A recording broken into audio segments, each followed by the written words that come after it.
Hey there, folks, buckle up, because I've got a story that'll make your jaw drop. It's about how a shiny new car, a jealous neighbor, and a handful of tire spikes turned my quiet suburban life upside down.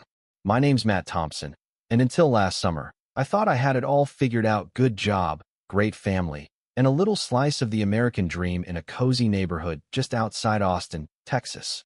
But let me tell you, sometimes the people living right next door can stir up more trouble than you'd ever imagine. So, picture this. It's a sunny Saturday morning, and I'm standing in my driveway, grinning like a kid on Christmas, because my dream car just got delivered: a sleek, midnight blue Mustang. The kind of ride that roars when you tap the gas and turns heads wherever it goes. I'd been saving for years, grinding away at my tech startup, missing dinners with my wife, Lisa, and our 10-year-old daughter, Emma, just to make this moment happen. This car wasn't just metal and chrome, it was proof I'd made it. A reward for all the late nights and tough calls. Lisa's snapping photos, Emma's bouncing around begging for a ride, and I'm already dreaming of cruising down Highway 71 with the windows down, maybe even teaching Emma how to drive in a few years. Life felt perfect. That's when Greg shows up.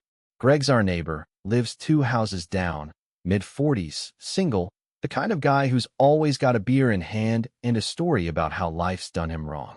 He's been around forever, knows everyone's business. And let's just say he's not exactly shy about eyeing your new grill or commenting on your vacation photos.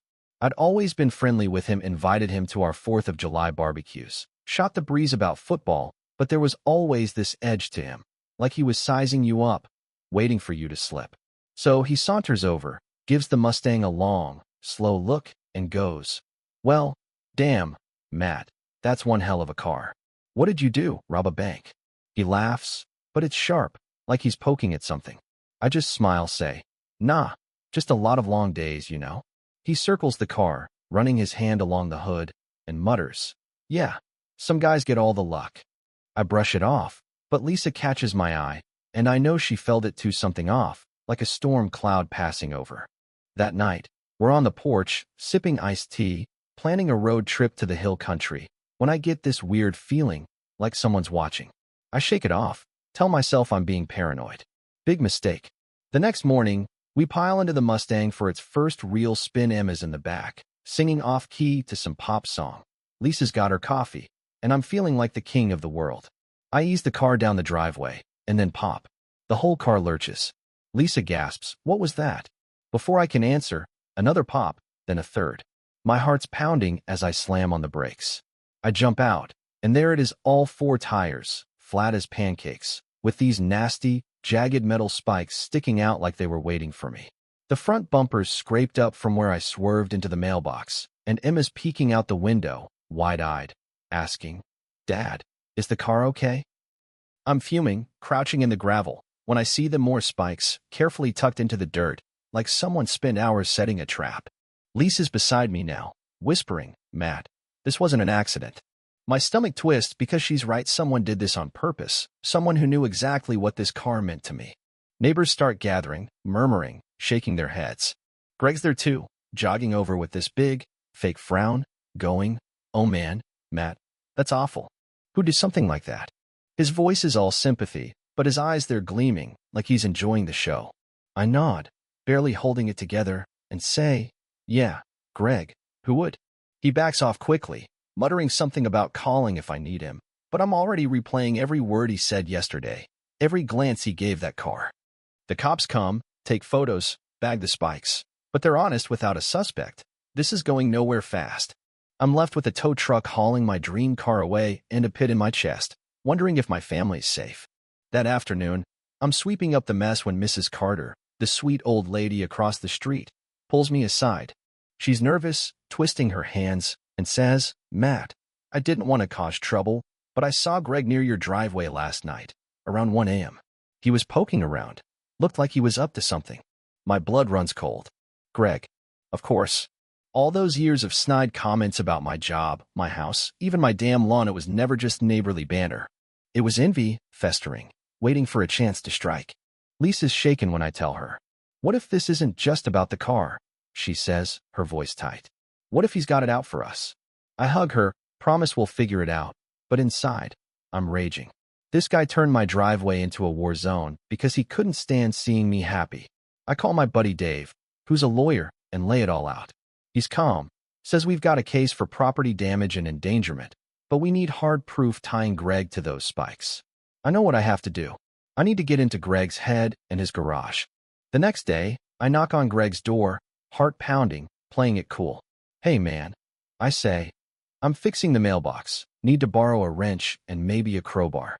He hesitates, just a split second, then flashes that greasy smile and lets me in. His place is a mess, empty cans, old tools, and this weird, heavy vibe, like the air's holding its breath. He leads me to the garage, chatting about the weather, but I'm scanning every corner. Then I see a canvas bag in the corner, with the tip of a metal spike poking out, identical to the ones that trashed my tires. My pulse spikes, but I keep my face neutral. What's in that bag? I ask, casual as can be. Greg stammers. Oh, just some scrap from a project, nothing special.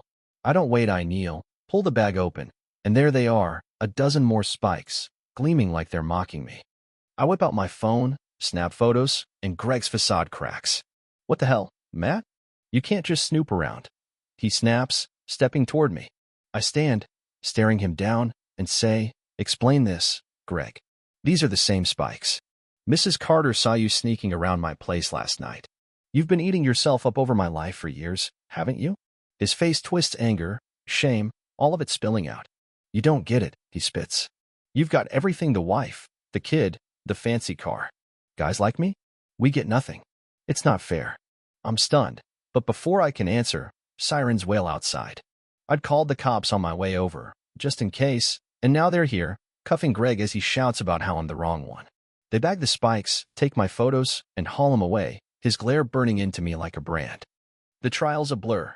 Dave builds a rock-solid case: Mrs. Carter's testimony, the photos, the spikes from Greg's garage. Neighbors come forward, sharing stories of Greg's bitter jabs, his obsession with keeping score. I take the stand, voice steady, and say, this wasn't about a car.